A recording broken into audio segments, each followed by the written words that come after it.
होय, हा संदेश तुझ्या समोर येणे हा योगायोग नव्हे, तर मी स्वतः तुला हा संदेश ऐकण्यासाठी आज निवडलेले आहे. म्हणून तुला हा संदेश नक्कीच वेळ काढून ऐकायचे आहे. आणि हो, हा संदेश जर तुम्हाला मनापासून आवडला तर या संदेशाला एक लाईक जरूर करा आणि कमेंट बॉक्समध्ये बाळूमामांच्या नामाचा जयघोष करायला विसरू नका. भगवंत आज स्वतः तुमच्याशी संवाद साधत बोलत आहेत की माझ्या प्रेमळ भक्ता, किती दिवस झाले तुला मी शांत पाहतोय. तू रोज प्रार्थना करतोस, माझं नाव घेतोस, पण अंतर्मनात तुझा विश्वास मात्र ढळलेला जाणवतोय. प्रथम, एवढा उदास का झालेला आहेस? प्रश्न विचारतो तू की हे गुरुराया, मी सर्व काही करत आहे, पण माझ्या आयुष्यात काही देखील नीट घडत नाही. मी वाट पाहतोय, संयम ठेवतोय, मेहनत करतोय, पण प्रत्येक वेळी काहीतरी अडचण येऊन बसते आणि मन तिथे मात्र माझं थकून जातं. तर मी तुला सांगतो, तू थकलास कारण तू परिणामावर प्रथम जास्त लक्ष देतो आहेस. मी तुला सांगितलं होतं, प्रथम कर्म करत राहा, फळाची चिंता करू नकोस. तुझं एक एक कष्टाचं थेंब मी नक्कीच मोजतोय. आज नाही, उद्या नाही, पण योग्य वेळ आल्यानंतर मी तुला असं फळ देईल की तुझं संपूर्ण आयुष्य उजळून निघेल. हो, तू म्हणतो मी इतक्या अडचणी का भोगतो? इतर लोकांना सगळं सोपं मिळतं, मग मला का नाही? तर याचेही उत्तर एक, दुसऱ्यांचं सुख पाहून तुझं दुःख मोजू नकोस, कारण प्रत्येक आत्म्याची परीक्षा ही वेगळी असते. तू ज्याने जन्म घेतलास त्या आत्म्याने काही अपूर्ण धडे मागच्या जन्मात सोडले आहेत आणि या जन्मात तू ते पूर्ण करशील, म्हणूनच तुला संघर्ष दिला आहे. आणि हो, प्रत्यक्ष तुझ्यात ती ताकद देखील आहे. आणि लक्षात ठेव, संघर्ष हा प्रथम माझा वरदान असतो, शाप नव्हे. आणि हो, असं देखील म्हणतोस की कधी कधी मनात राग येतो, असह्य वाटतं, मग मी काय करावं? तर राग आला तरी प्रथम मला आठव, मी इथेच तुझ्या जवळ आहे, तुझ्या श्वासात, तुझ्या मनात. आणि प्रत्येक त्या क्षणी जेव्हा तू रडतोस, मी तुझ्या अश्रूंनी भिजतो, तुझ्या दुःखाचा प्रत्येक थेंब नक्कीच जाणवतो. पण मी तुला प्रथम रडवत नसतो, मी तुला घडवतो.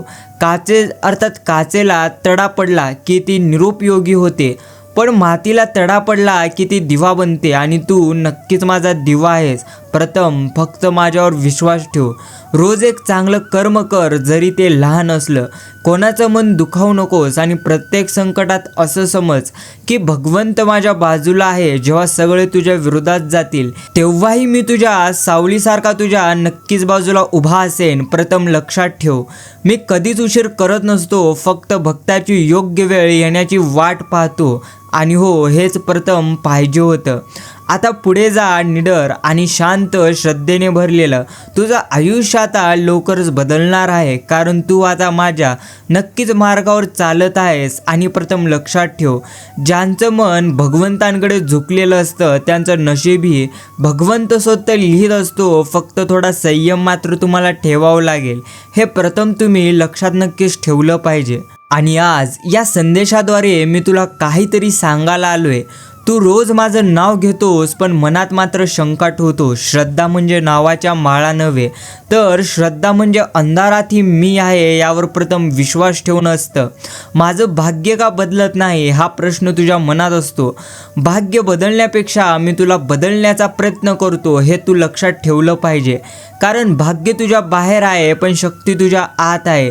तू रोज प्रार्थना करतोस की हे गुरुराया, माझं आयुष्य एकदम सुखाचं कर, पण मी तुला म्हणतो, तुझं आयुष्य अर्थपूर्ण कर. सुख तात्पुरतं असतं, पण अर्थपूर्ण जीवन अनंत असतं. जेव्हा तू दुसऱ्याच्या चेहऱ्यावर हसू आणतोस तेव्हाच तू प्रथम माझं दर्शन नक्कीच घेतो. कधी तुझ्या मनात प्रश्न येतो, मी एवढं का सहन करतो? तर एक, मी ज्यांना अधिक जबाबदारी देतो त्यांनाच अधिक कसोटीवर घेतो. मी ज्यांना मोठं बनवतो त्यांना आधी आतून तोडून घडवतो. मातीला आकार द्यायचा असेल तर तिला चाकावर फिरवावं लागतं, तिला झटके बसतात, पण शेवटी तीच माती नक्कीच माझा सुंदर दिवा बनते. तसंच तूही माझा दिवा आहेस. अजून तयार मात्र तू होत आहेस. तू कधी म्हणतोस की हे गुरुराया, माझ्या वाटेला नुसतं दुःखच का? तर एक, दुःख हे माझं गुप्त आशीर्वाद असतं. जेव्हा तू रडतोस तेव्हा मी तुझ्या जवळ येतो. तू त्यावेळी माझं नाव घेतोस. तुझं मन निर्मळ होतं आणि तिथूनच माझा प्रकाश नक्कीच आत पसरतो. जर दुःख नसतं तर तू माझ्याकडे अर्थात वळलाच नसताच. म्हणून लक्षात ठेव, मी प्रत्येकांचं ऐकतो पण उत्तर योग्य वेळ आली की मगच देतो. मी प्रत्येकाला उत्तर नक्कीच देतो पण तितकंच जेवढं त्याला सांभाळता येईल. मी कधीच नाही म्हणत नसतो, फक्त म्हणतो थांब थोडं, संयम ठेव, अजून योग्य क्षण नक्कीच आलेलं नाही. आणि ज्यांचं मन अगदी शांत आहे त्यांचं आयुष्य देखील सुंदरच असतं. ज्यांचं मन अर्थात तक्रारींनी भरलेलं आहे त्यांना मी ऐकूनही येत नसतो. म्हणून माझ्याशी बोलायचं असेल तर प्रथम तुला गप्प राहिलं पाहिजे. गप्प बस, म्हणजे नुसतं मौन नव्हे तर मन शांत कर. कारण मी इथेच तुझ्या भोवती नक्कीच आहे. तुझ्या श्वासात, तुझ्या रक्तात, तुझ्या प्रत्येक विचारात. तू जे काय गमावलं आहेस त्यावर प्रथम रडू नकोस, कारण मी काहीतरी मोठं राखून ठेवले.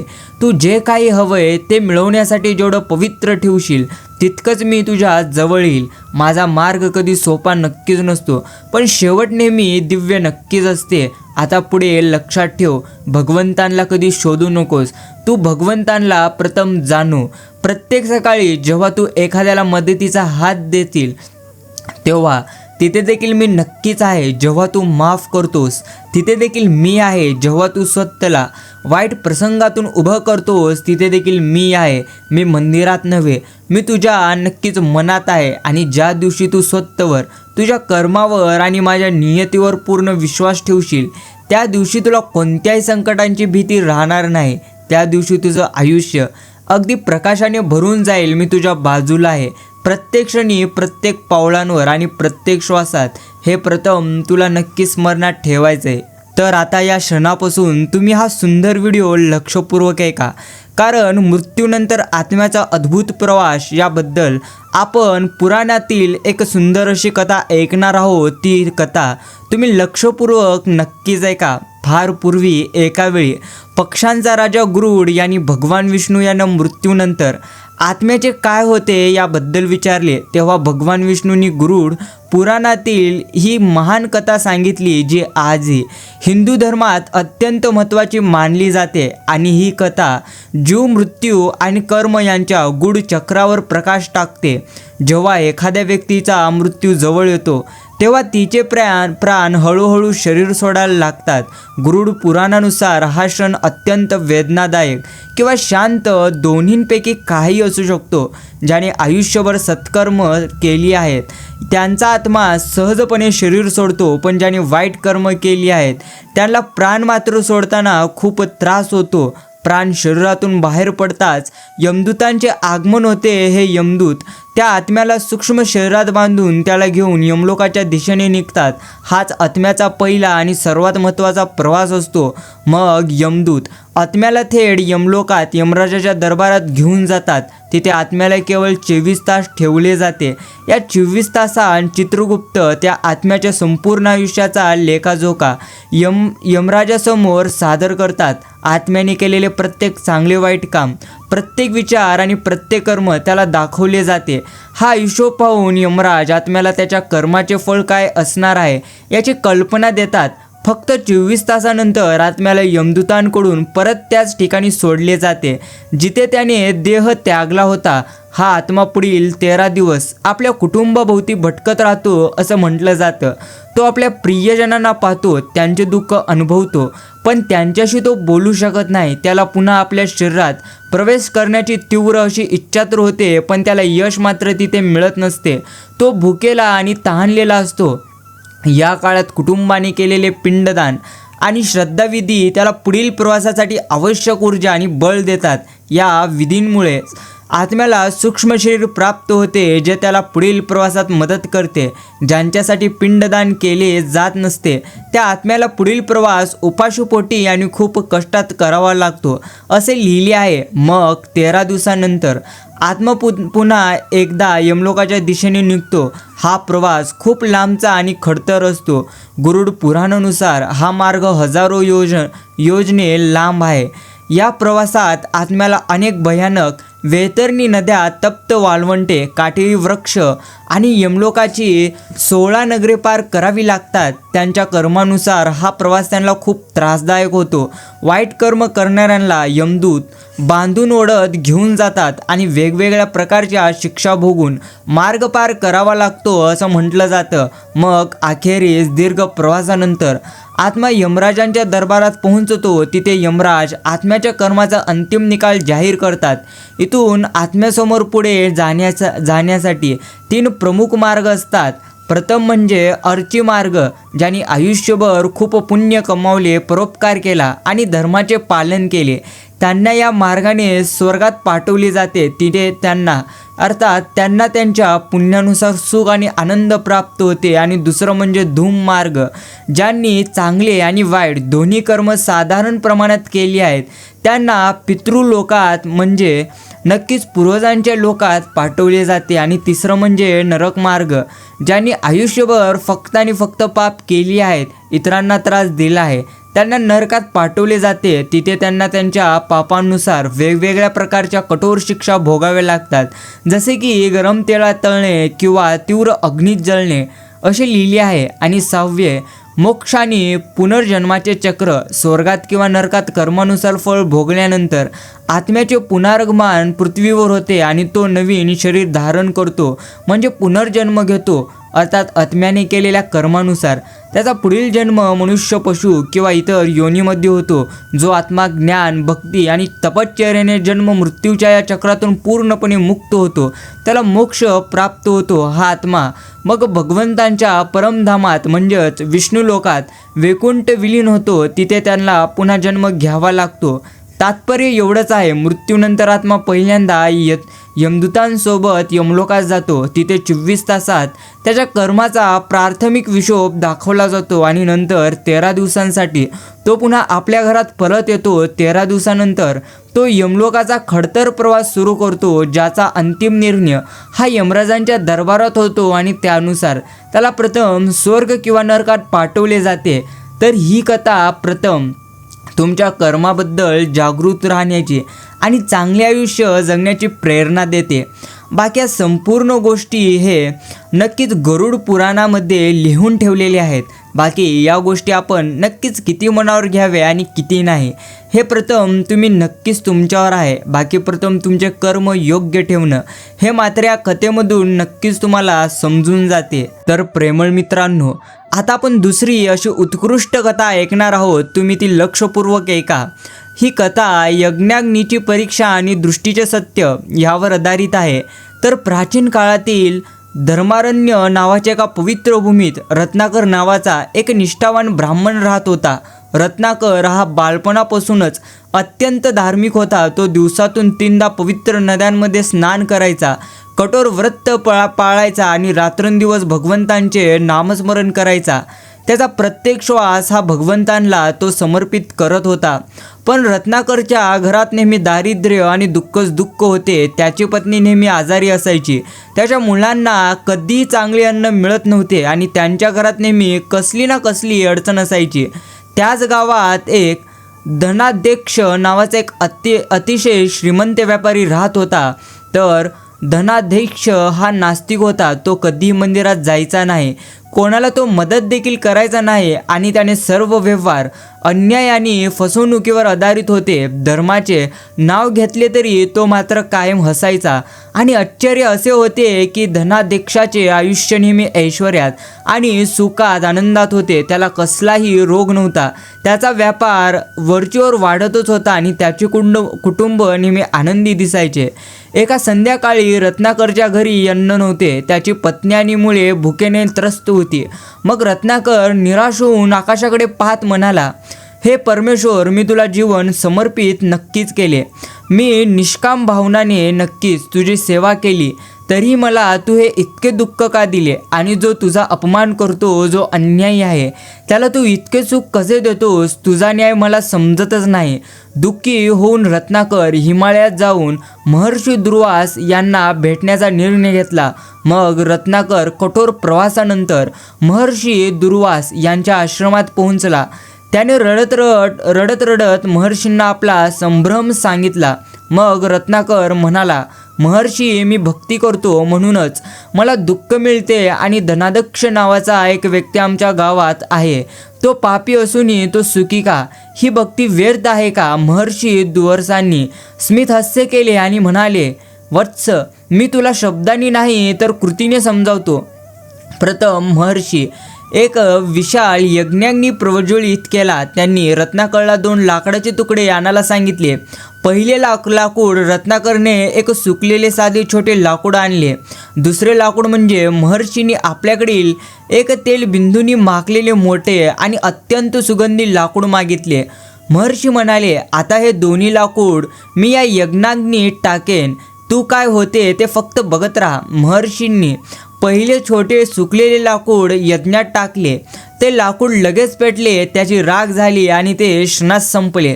नंतर त्यांनी तेल बिंदूंनी माखलेले मोठे लाकूड यज्ञात टाकले. त्या लाकडाने यज्ञाधीला नक्कीच विरोध केला. ते लाकूड जलायला खूप वेळ लागला. ते फक्त धूर देत होते आणि अनेक प्रयत्नानंतरही ते पूर्णपणे जळत नव्हते.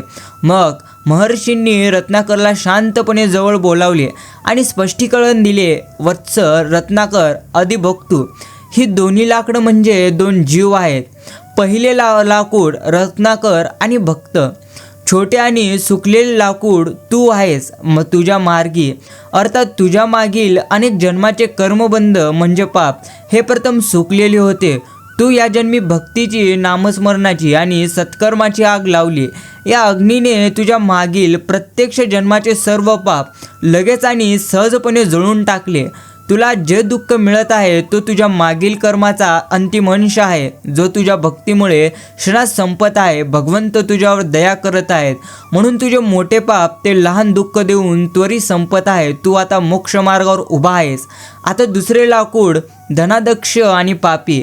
तेल बिंदूंनी माखलेले मोठे लाकूड धनादक्ष आहे. त्याचे पाप, तेल आणि पुण्य म्हणजे सुगंध खूप मोठे आहे. मागील जन्मात त्याने काही चांगली कर्म केली असतील, पण या जन्मी तो सतत वाईट कर्म करत आहे. त्यामुळे त्याच्या कर्माचा हिशोब खूप जड झाला आहे. भगवंतांचा न्याय असा आहे की चांगले कर्म आणि वाईट कर्म दोन्हीचे फळ नक्कीच मिळते. तो या जन्मी जे सुख अनुभवतो आहेस ते त्याच्या मागील जन्मातील पुण्याईची अंतिम फळ नक्कीच आहे. पण या जन्मी त्याने जी पापे केली आहेत त्यामुळे त्याचे पाप इतके मोठे झाले आहे की त्याला शिक्षा देण्यासाठी यमराजालाही खूप मोठी तयारी करावी लागेल. त्याचे कर्मबंधन खूप मोठे आणि मजबूत आहे. ते लवकर संपणार नाही. त्याचे भविष्य अंतिम भयानक आहे. मग महर्षींनी पुढे सांगितले, बाळा रत्नाकर, लोक फक्त वर्तमान पाहतात, पण भगवंत हा प्रत्येक भक्तांचा भूतकाळ, वर्तमान आणि भविष्य पाहतो. जे भक्त आहे त्यांना भगवंत दुःख नक्कीच देतो, कारण त्यांचे मागील पाप त्वरित संपून त्यांना पुढील जन्म मृत्यूच्या चक्रातून मुक्ती द्यायची असते. जे पापी आहेत त्यांना भगवंत भरपूर सुख देतो, कारण प्रत्यक्ष त्यांच्या पुण्याईचे फळ त्यांना या जन्मीच देऊन त्यांच्यासाठी पुढील जन्माचे मोठे पाप भोगणे निश्चिंत झालेले असते. त्यांचे सुख हे त्यांचे अंतिम फळ असते, ज्यानंतर फक्त दुःख उरते. महर्षी रत्नाकरला आशीर्वाद दिला, तुझी भक्ती व्यर्थ कधीही जाणार नाही.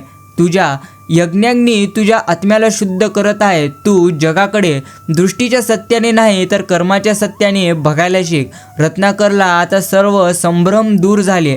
त्याने आनंद अश्रूंनी महर्षींच्या पायाला स्पर्श केला आणि तो आपल्या गावी परतला. त्याने गावात जाऊन धनाध्यक्षाचा दोष करणे सोडले. त्याने आता अधिक उत्साहाने, निष्ठेने आणि शांत मनाने प्रथम भगवंतांची सेवा सुरू केली, कारण त्याला आता समजले होते की त्याचे दुःख हे शाप नसून तर भगवंतांचा आशीर्वाद आहे, जो त्याला मोक्षाच्या दाराकडे प्रथम घेऊन जात आहे.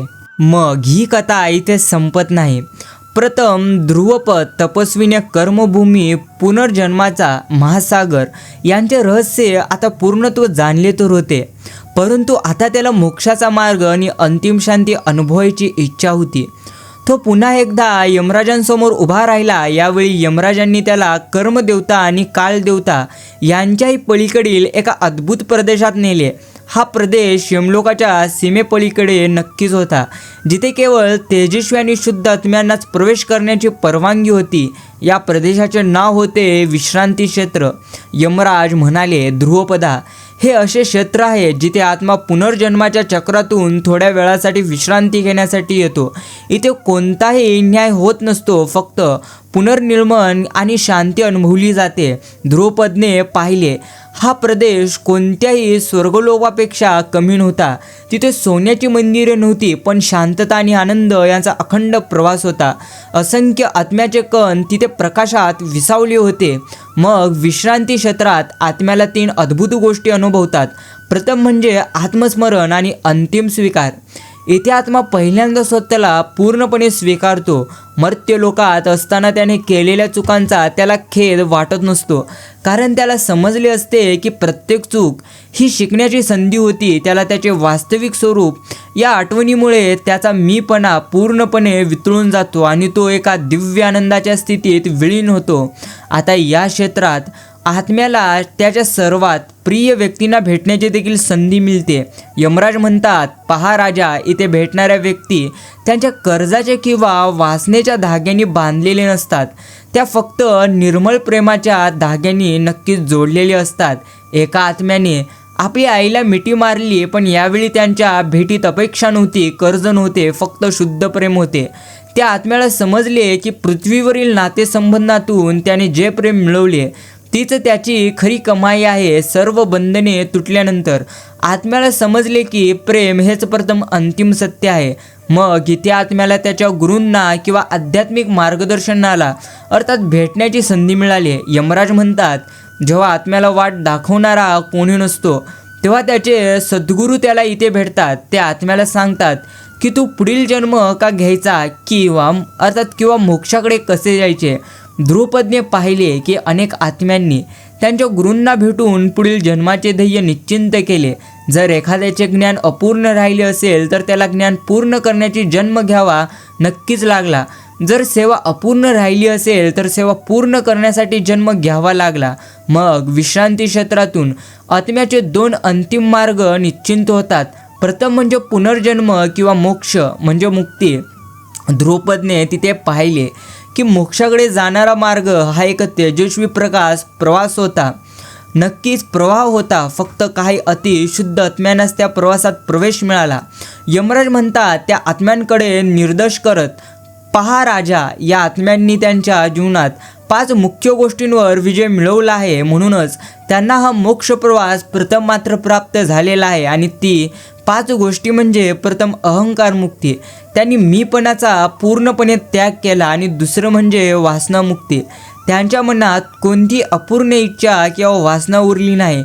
आणि तिसरे म्हणजे दोषमुक्ती, त्यांनी कोणाबद्दलही दोष न ठेवता सर्वांना मनापासून अगदी माफ केले. आणि चौथे म्हणजे कर्जमुक्ती, त्यांनी कोणाचेही भौतिक किंवा भावनिक कर्ज ठेवले नाही. 5वे म्हणजे ज्ञानमुक्ती, त्यांना सत्य काय आहे याचे पूर्ण ज्ञान झाले आणि त्यांनी ते आचरणात देखील आणले.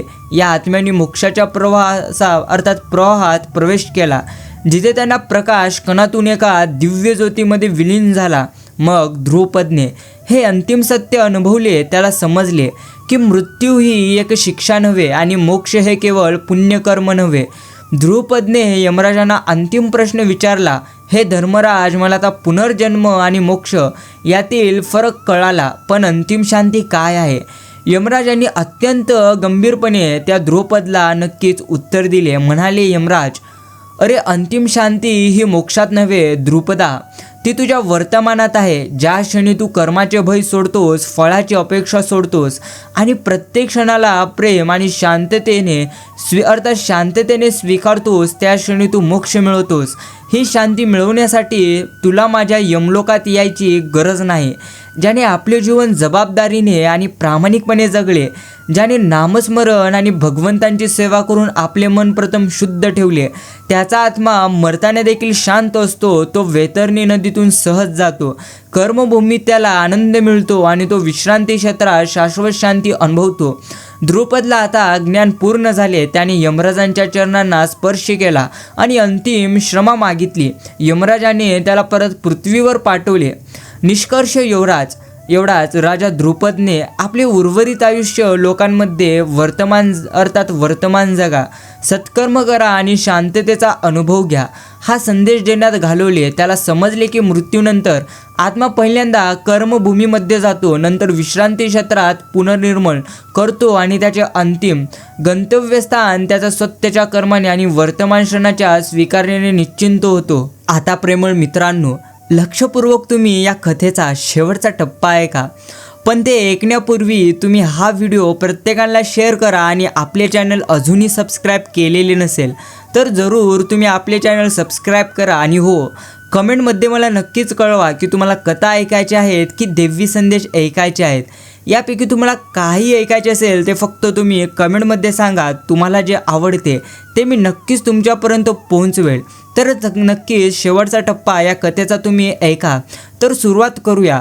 मग द्रुपद तपस्वीने विश्रांती क्षेत्र पर्यंतचा आत्म्याचा प्रवास पाहिला होता, जिथे आत्मा पुनर्निर्मळ आणि शांतीचा अनुभव घेतो. पण अजूनही एक अंतिम गूढ बाकी होते, ते म्हणजे अर्थात मोक्ष प्राप्तीनंतर आत्म्याचे अंतिम गंतव्यस्थान काय आहे. या प्रश्नाने प्रेरित होऊन द्रुपदने यमराजांना अंतिम विनंती केली. हे धर्मराजा, मला मोक्ष प्रवाहात विलीन झालेल्या आत्म्यांचा प्रवास पाहायचा आहे. मला परम प्रकाशाचे दर्शन तुम्ही घडवा. यमराजाने गंभीर मुद्रा केली. हे द्रुपदा, मोक्षाचा मार्ग हा माझ्या अधिकार क्षेत्राबाहेरचा आहे. तो प्रथम परमेश्वरांचा मार्ग आहे. तिथे जाण्यासाठी तुला आत्मप्रकाशाची अंतिम परीक्षा उत्तीर्ण मात्र करावी लागेल. बघ, तुला हे समजते का? मग द्रुपदने लगेच डोळे मिटले आणि निस्वार्थपणे भक्ती व आत्मत्याग याने कठोर तप सुरू केले. जेव्हा त्याच्या अंतःकरणातून अंतिम मीपणाचा अंश पूर्णपणे नाहीसा झाला, तेव्हा त्याच्या शरीरातून एक शुभ्र आणि तेजस्वी प्रकाश बाहेर पडला. त्या प्रकाशात यमराजांनी द्रुपदला मोक्ष प्रवाहात सोडले. मोक्ष प्रवाहात विलीन होताच द्रुपदचे रूप आता एका प्रकाश कणात रूपांतरित झाले. त्याला आता पूर्णपणे काळ आणि वेळेची कोणतीही जाणीव नव्हती. हा प्रवास अनंत आणि शाश्वत होता. या प्रवासात आत्म्याला 3 दिव्य अनुभूती मिळाल्या. प्रथम म्हणजे सृष्टीचे ज्ञान. प्रकाश प्रवाहात पुढे जाताना द्रुपदला संपूर्ण सृष्टीचे मूळ कारण दिसू लागले. त्याला समजले की प्रत्येक जन्म, प्रत्येक मृत्यू, प्रत्येक सुख दुःख हे एका महान संतुलित नृत्याचा भाग आहे. त्याला हे ज्ञान झाले की सत्य हे एकच आहे आणि बाकी सर्व मायेची रूपे आहेत. त्याला त्याच्या मागील अनंत जन्मांचे उद्देश देखील समजले. आता प्रवासात त्याला अनेक तेजस्वी प्रकाश कण भेटले, जे इतर मोक्षप्राप्त झालेले आत्मा होते. त्याने अनुभवले की हे सर्व आत्मा वेगळे नाहीत, अर्थात वेगळे नाही तर एकाच विशाल ऊर्जा स्रोताचे भाग आहेत. त्यांच्यात अर्थात कोणताही भेद नव्हता. इथे त्याला मी श्रीमंत किंवा मी गरीब किंवा या नक्कीच मी जातीतला अशा भरपूर पद्धतीचा यांना नक्कीच भेद नव्हता. पूर्णपणे मिथ्या वाटले. सर्वत्र तोच परमेश्वर ही त्याला जाणीव नक्कीच त्याला झाली. मग या प्रवासात त्याला कोणताही आवाज नव्हता, पण एक शांत गोड आणि शाश्वत संगीत ऐकू येत होते. हे संगीत म्हणजे परमेश्वरांचे नाम होते. या संगीतात प्रेम, आनंद आणि तृप्ती याशिवाय दुसरे काही नव्हते. इथे त्याला समजले की जगात आपण ज्या सुखाच्या मागे धावतो तो या अनंत आनंदाचा एक अंश आहे. मोक्ष प्रवाहाच्या शेवटी द्रुपद एका अशा विशाल, चमकदार आणि अमर्याद प्रकाशाजवळ पोहोचला, ज्याला शब्दात वर्णन करणे अशक्य होते. हा प्रकाश म्हणजे परमेश्वर होता. या परमप्रकाशात विलीन होण्यापूर्वी आत्म्याचे अर्थात त्याचे कारण शरीर पूर्णत्व सोडले. मग यमराज द्रुपदला उद्देशून जे आता फक्त प्रकाशकण होते, पहा राजा, या आत्म्याला मोक्ष मिळाला आहे, पण याने अजूनही त्याचे कारण म्हणजे शरीर पूर्णत्व सोडले नाही, कारण त्याला अजूनही जगासाठी काहीतरी करायचं आहे. बुद्धिशून्य संन्याशाच्या आत्म्याप्रमाणेच द्रुपदलाही जगाचे दुःख पूर्णत्व दिसले. त्याच्या मनात एक अंतिम करुणेचा विचार आला. मी या परमप्रकाशात विलीन झाल्यानंतर जगाचे दुःख दूर कोण करेल? त्या करुणेच्या विचाराने तो मोक्ष प्रवासात विलीन होण्यापासून थांबला. त्याने मुक्तीला नम्रपणे नकार दिला. त्या क्षणी त्या परमप्रकाशातून एक दिव्य आणि प्रेमळ आवाज आला. हे द्रुपदा, तू सर्व परीक्षा उत्तीर्ण झालास. तू ज्ञानाच्या आणि पूर्णत्व कर्माच्या अंतिम बंधनातून मुक्त झालास, पण तू प्रेमाच्या बंधनात आता मात्र अडकलास. तो मोक्ष सोडला कारण तुला अजूनही जगाची सेवा प्रत्यक्ष करायची आहे. तुझा हा त्याग, ही करुणा मोक्षापेक्षाही मोठी आहे, कारण माझा खरा वास मोक्षात नव्हे तर प्रेमाने केलेल्या प्रत्यक्ष सेवेत आहे. मग आता अंतिम कार्य आणि शाश्वत अस्तित्व. लक्षपूर्वक आहे का? आता पुढे घडले असे की परमेश्वराच्या आदेशानुसार द्रुपदला पुनर्जन्माच्या महासागरात परत पाठवले गेले, पण यावेळी तो जन्म घेण्यासाठीच नव्हे तर इतर आत्म्यांना मार्ग दाखवण्यासाठी गेला. यमराजाने द्रुपदला शेवटचा बोध दिला. यमराज म्हणाले, हे द्रुपदा, आता तू कोणत्याही देहात अर्थात जन्माला येणार नाहीस, तर तू अमर आणि प्रत्यक्ष चिरंजीव मार्गदर्शक म्हणून या सृष्टीत राहशील. तुला लोक आता तपस्वी द्रुपद म्हणून नव्हे तर आत्मिक प्रकाश म्हणून जाणतील. अंतिम मोक्ष काय आहे? अंतिम मोक्ष म्हणजे सत्याच्या कल्याणासाठी जगाच्या सुखाचा त्याग करणे नव्हे तर जगाच्या कल्याणासाठी सत्याच्या मोक्षाचा त्याग करणे आहे. द्रुपदने आपले उर्वरित अस्तित्व एका तेजस्वी मार्गदर्शक तारेसारखे या सृष्टीत समर्पित केले. जो कोणी भक्त प्रामाणिकपणे भगवंतांना आठवतो त्याला हा द्रुपद प्रकाश नक्कीच मार्गदर्शन करतो. आता ही कथा इथे संपते आणि या कथेमधून अंतिम बोध तुम्हाला एवढं समजायचं आहे की मृत्यूनंतर आत्मा मोक्षाच्या प्रवासात विलीन होतो, पण खरी शाश्वत शांती त्याला तेव्हाच लाभते जेव्हा तो मोक्षाची इच्छा सोडून जगाच्या कल्याणासाठी म्हणजे करुणा आणि सेवा निवडतो. देवत्वाचे अंतिम सत्य हे ज्ञानापेक्षा नक्कीच प्रेमात आहे, हे प्रथम यामधून आपल्याला नक्की समजते. तर आता मित्रांनो, आपण आत्तापर्यंत ऐकलेले कर्म, भक्ती, न्याय, मृत्यू आणि मोक्ष या सर्व पौराणिक कथांमधून मिळणारे सर्व निष्कर्ष मी तुमच्यासाठी नक्की सांगणार आहे. म्हणून पहिला टप्पा प्रथम तुम्ही नक्कीच ऐका. तर प्रथम म्हणजे दुःख हा शाप नव्हे तर त्वरित मोक्षाचा मार्ग आहे. प्रथम या कथामधून मिळणारी पहिली आणि सर्वात मोठी शिकवण तुमच्या वर्तमान जीवनाशी आणि कर्म सिद्धांताशी जोडलेली आहे. शिकवण हे आहे, जे लोक सत्कर्म करतात, भक्ती करतात, त्यांना जर आयुष्यात दुःख मिळत असेल तर ते त्यांचे मागील जन्मांचे मोठे पाप असते. भक्तीच्या अर्थात यज्ञाग्नीमुळे ते मोठे पाप लहान दुःख बनून त्वरित संपते. भगवंत त्यांना शिक्षा नव्हे तर लवकर शुद्धीकरणाची संधी देत असतो. याउलट जो पापी माणूस सुखी दिसतो त्याचे सुख हे प्रथम त्याच्या मागील पुण्याचा अंतिम भाग असतो. त्याचे पाप अजून बाकी आहे आणि ते भोगण्यासाठी त्याला भविष्यात अत्यंत मोठे दुःख भोगावे लागणार आहे. निष्कर्ष एवढाच, जीवनात आलेल्या दुःखाला आशीर्वाद माना आणि सत्कर्म करणे प्रथम सोडू नका. तुमचा आत्मा मोक्षा मार्गावर नक्कीच आहे. आता दुसरा टप्पा म्हणजे वर्तमान क्षण. प्रथम हीच खरी कमाई आहे आणि यातून शिकवण एवढीच मिळते की मृत्यू हा कधी अकाली नसतो, तर तो प्रत्येक आत्म्यासाठी निश्चिंत वेळेवरच होतो आणि ही संपूर्ण वेळ तुमच्या कर्ज आणि वासनेच्या धाग्याने निश्चिंत होते. तर यातून निष्कर्ष एवढाच, भविष्याची चिंता आणि भूतकाळाचा पश्चाताप याऐवजी तुमच्या हातात असलेल्या वर्तमान क्षणाला पूर्ण निष्ठा आणि निस्वार्थ भावनेने प्रथम तुम्ही जगलं पाहिजे. फळाची अपेक्षा न करता प्रथम तुम्ही कर्तव्य करा, कारण या जीवनात तुम्ही केलेले निस्वार्थ सेवा आणि प्रेम हेच तुमच्या आत्म्याची खरी शाश्वत कमाई आहे. तर या कथांमधून नक्कीच मिळणारी दुसरी शिकवण अजून एक तुमच्या आत्म्याच्या अंतिम ध्येयाशी आणि शाश्वत शांतीशी नक्की संबंधित आहे. ती प्रथम तुम्ही लक्षपूर्वक ऐका. माफ करणे आणि आसक्ती सोडणे हा मोक्षाचा आधार आहे. लक्षपूर्वक ऐका. आत्म्याला पुनर्जन्माच्या चक्रात अडकणारे मुख्य कारण म्हणजे दोष आणि अति आसक्ती असते. निष्कर्ष यामधून एवढाच, जर तुम्ही कोणाला क्षमा केली नाही तर नक्कीच तुम्ही त्या व्यक्तीच्या आत्म्याशी अदृश्य बंधनात अडकून राहता. तसेच धन, पैसा, संपत्ती, पद, प्रतिष्ठा या अनेक भौतिक गोष्टींची आसक्ती आत्म्याला विश्रांती क्षेत्रातही शांती कधीही मिळवून देत नसते. सर्वांना क्षमा करून आणि सर्व भौतिक गोष्टींची आसक्ती सोडून तुम्ही तुमच्या आत्म्याला मुक्त करू शकता. आता शेवटचं म्हणजे करुणा. हाच अंतिम आणि सर्वोच्च धर्म असतो. प्रथम असते शिकवण.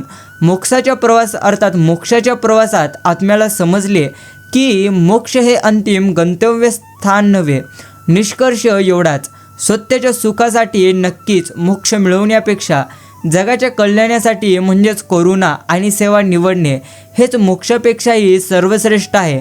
ज्या आत्म्याने प्रथम सर्वांवर प्रेम केले त्याने भगवंतांच्या नियमांचे पालन केले. त्यामुळे प्रेम, सेवा आणि करुणा यालाच तुमच्या जीवनाचा अंतिम सर्वोच्च धर्म नक्कीच तुम्ही मानला पाहिजे.